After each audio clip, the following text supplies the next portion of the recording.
What are you doing? Hi guys, welcome back to Underdog Eventing. As you can see here, the first time we took GiGi into the arena, I had a really loose lead rein. I was just trying to show her like a loose rein would mean like try and encourage a relaxed behaviour. So we didn't have any tension down there. But you can see as soon as she gets to the back corner, she isn't confident, she starts rushing. I back her up a little bit to remind her that she shouldn't be kind of going through us. But actually, she felt, I think, more insecure. So you can see here a bit of a displacement behaviour. So I pat her to just kind of check in with her, see how she's feeling, go to move on. And she goes, nope, I'm still worried about this corner. So I just try and get her to shift her feet back, just to kind of remind her where her body is. But actually, she, I think, was struggling to release the tension. So all you see is kind of it build. So we go back forward again. I'm trying to keep that lead rope loose still. She says, I really can't, I'm really struggling in this situation. I'm saying, if you watch where your feet are, pay attention to where your feet are, pay attention to where your body is, pay attention to kind of how you're feeling, and then we can move on again. So the wrong kind of behaviour that we don't want to see is the rearing and jumping up. That's not what gets her what she wants. And we're trying to show her actually like walking nicely, you'll walk past it. We're trying to build her confidence walking past.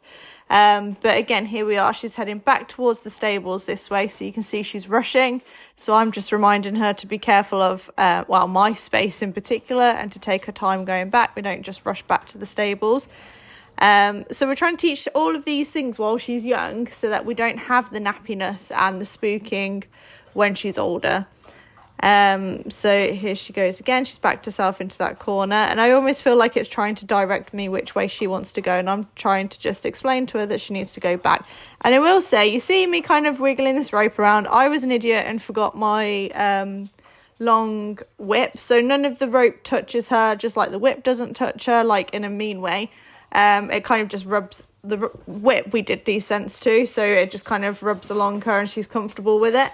Again, you can see she's comfortable with the lead rope. It's just an extension of my arm. It's trying to provide her a visual barrier not to move past, just to try and help it clear up. But I think she still found it quite confusing. And then you see that sniffing on the ground. So again, I would consider that quite displacey behaviour. So it's not a normal, it's a normal behaviour, but not in this context. So she's trying to find ways to comfort herself and relax. So I'm trying to ask her to move on because I want her to relax, but I don't want her to start displaying behaviour that isn't normal, if that makes sense. And what I should have done there is end it on the first time, give her a break, and we ended it on the second, which she found harder. So I know next time what we've started doing is ending it on the first one and giving her a break, and then we took her back out a second time. And we did that this time. So she went back in, had the physio out, and then we took her back in the arena the second time, and she was a lot better the second time. But we also learned that with G at the moment, if you hold her lead rope higher up, she finds that more comforting, more confident, because I think she feels more supported by you.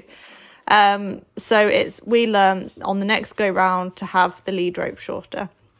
And here you see just Bo saying hello. So we were encouraging him to jump up so she can say hello to him. We did that kind of near the end of the day. Very cute.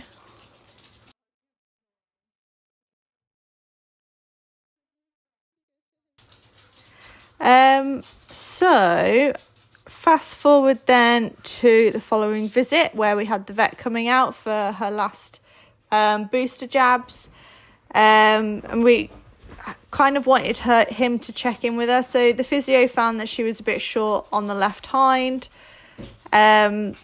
which kind of, I think she's a little bit stiff on her back end. The physio found some swelling. The vet this time didn't find any swelling except for on her left knee, but he said it wasn't anything to worry about. It wasn't in a worrying place. So we've got the physio coming back in a couple of, I think it was we gave it a 6-week gap, or in a 6 to 8 week gap. So she's coming back out to have another look at her, just to make sure that she's happy with her progress. But yeah, giving her agreement a stable, because we thought the vet would probably want to vaccinate her in the stable. So we did it in the stable this time, whereas before we've been practicing tying her up. So here Bex goes. Bex watched her go up in the air with me last time we did this, so Bex has put a helmet on because she is sensible. But what you can also see is Bex is holding the lead rope closer to her head collar. So again, this is making G feel more secure, more relaxed, because she thinks you've got her like it's okay. She just needed a bit more support. Even you can see in this scary corner that we found last time. Not a problem. I will say my friend's been doing an amazing job of taking her out and practicing this with her, which I'm really grateful for. But I don't know if you guys can see this, and I'd love you to drop it in the comment. Am I just one of those people that watches a video for too long, and I'm just so sure that her back end looks a bit stiff and doesn't kind of... But then when I've had, like I say, the physio said she only saw that she kind of was a bit short on the left hind. The vet said he couldn't see a problem. So am I just overthinking this, guys? If you guys think this is fluid, I'd love to see your comments about it, because I keep overthinking it, hence the vet visit and the physio visits. So nice calm loop around the one way, and now what we're doing is changing the direction, so you can see a little bit of nappiness here. She's saying, oh, I'm finished, I want to get back in. And we're like, no, you can go again round the other way around, and then you can be finished. So here she goes across the diagonal, being a big brave girl. And what you see here is Becca hesitates, and she said she hesitated because she wasn't sure which way to go, which made G hesitate. And then I think what happens is G starts overthinking it because Becca isn't sure, and that's where you get the one little pop that she does. So Becca reverses a little bit, brings her back to the side that she wanted her on. And I would say that that's a bit like dog training. So I think ideally you want to back her up really, then kind of lure her back around, I think. Because what you don't want to do is her walk into your space, you back up a step, because that's kind of teaching her bad manners. But I think with how calmly Becca dealt with it, it also made G feel calm. So Becca's given her a scratch saying, well done, you've done really well today. And then we took her back into her stable. So it's just given her a short confidence building burst. The next step is trying to ask her to start to trot, which should be hilarious.